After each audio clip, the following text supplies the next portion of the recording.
আসসালামু আলাইকুম গাইস, আজকে আমি নারকেল বাটা আলু চিংড়ির একটি ইয়ামি রেসিপি আপনার সাথে শেয়ার করব। তো ভিডিওটি অবশ্যই শেষ পর্যন্ত দেখবেন। তো এখানে আমি নিয়ে নিয়েছি উপকরণগুলো। আলুগুলো আমি চিকন করে কেটে নিয়ে নিয়েছি। তারপর নিয়ে নিলাম চিংড়ি মাছগুলোকে ভালো করে ধুয়ে পরিষ্কার করে নিয়েছি। এখানে নিলাম পেঁয়াজ কুচি, আর নিলাম টমেটো কুচি, কাঁচামরিচ। তারপর আমি এখানে নিয়ে নিলাম মেন উপকরণ নারকেল কুচি। এটা অবশ্যই নিতে হবে এই মজাদার ইউনিক রেসিপিটা ট্রাই করার জন্য। তো এখন আমি আলাদা একটি প্যানের মধ্যে পরিমাণ মতন তেল দিয়ে দিলাম। তেল দেওয়ার পর আমি দিয়ে দিলাম এখানে আলু কুচি, তারপর দিয়ে দিলাম সামান্য একটু লবণ। তারপর আমি আলুগুলোকে ভালো করে ভেজে নিব। কিছুক্ষণ পর পর এভাবে উল্টে দিতে হবে। আলুগুলোকে খুবই ভালো করে ভেজে নিতে হবে। তারপর আমি আলাদা একটি পাত্রে আলুগুলোকে নিয়ে নিব। এখন আমি ওই প্যানের মধ্যে দিয়ে দিলাম চিংড়ি মাছ আর হলুদ গুঁড়ো আর মরিচ গুঁড়ো। এবার আমি চিংড়ি মাছগুলোকে ভালো করে ভেজে নিচ্ছি। এবার আমি চিংড়ি মাছগুলোকে ভালো করে ব্রাউন কালার পর্যন্ত ভাজার পর উঠিয়ে নিচ্ছি। আচ্ছা, আপনারা সাইডের সাউন্ডকে একটু স্ক্রিপ্ট করবেন, বিকজ আমার ছোটো বোন আছে।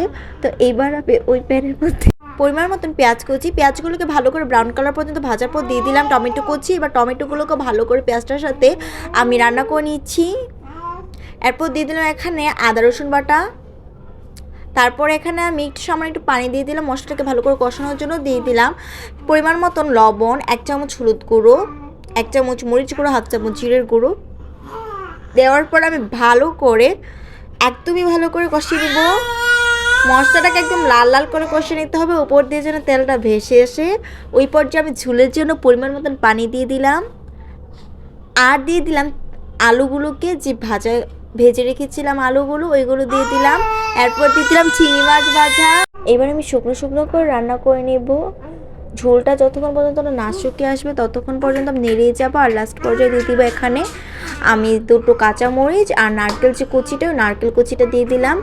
এবার আমি আবারও একদম নাড়তে থাকবো। একদমই শুকনো শুকনো করে ভেজে নিতে হবে, মানে যতক্ষণ পর্যন্ত শুকনো হবে ততক্ষণ পর্যন্ত রান্না যেতে হবে।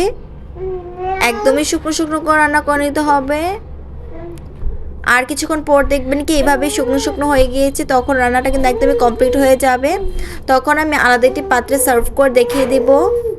আমার রান্না কিন্তু কমপ্লিট হয়ে গিয়েছে। দেখুন একদমই কিন্তু শুকনো শুকনো হয়ে গিয়েছে। এবার আমি উঠিয়ে নিব। তো জাস্ট দেখুন দেখতে কতটা ইয়াম্মি লাগছে, খেতে যে কি মজা। আপনারা যদি বাসায় ট্রাই না করেন তাহলে তো বুঝতেই পারবেন না। এটা আপনারা ভাত রুটি দুটোর সাথে খেতে পারবেন। এখানে পরোটার সাথে সার্ভ করে নিলাম। জাস্ট কি যে মজা, সেটা সকাল নাস্তা দুপুরে খাবার সব কিছুর সাথে খেতে পারবেন। অবশ্যই ভিডিওতে একটা লাইক দেবেন। সবাই ভালো থাকবেন, কেমন হয়েছে জানাবেন। আল্লাহ হাফেজ।